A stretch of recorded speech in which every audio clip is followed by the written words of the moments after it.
ఆ ఊరి పేరు పాములగూడెం. అక్కడ మహిళలు 5కి మీ దూరంలో ఉన్న గొంగళి వాగు నుంచి నీరు తెచ్చేవారు. పురుషులు వేటకి వెళ్తే మహిళలు బిందెలతో వెళ్తారు. తలపై భారం, గుండెల్లో ఆశ. ఒకరోజు మంగమ్మ అనే యువతి దూరంగా పడిపోయిన ఒక గర్భిణిని నీరు తోలుతూ చూసింది. అప్పుడు నుండి ఆమె నిర్ణయించుకుంది, ఈ ఊరికి నీళ్లు తీసుకురావాలి. ఆమెకు తెలిసినదల్లా అడవిదారులు, కానీ ఆమె నడకలో లక్ష్యం ఉంది.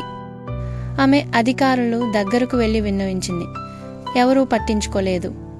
తరువాత తన పల్లె మహిళలతో కలిసి ఆమె 3 రోజులు నిరాహార దీక్ష చేపట్టింది.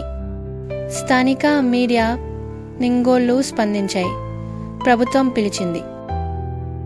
1 నెలలోపే ఒక గిరిజన ప్రాంతం వరకు నీటి పైప్ లైన్ వేసింది. మంగమ్మ గౌరవార్థం ట్యాంక్ పైన వీరతల్లి అని రాశారు. ఇప్పుడు ఆ ఊరిలో చిన్నారి పిల్లలు బిందెలతో పరుగులు పెట్టరు.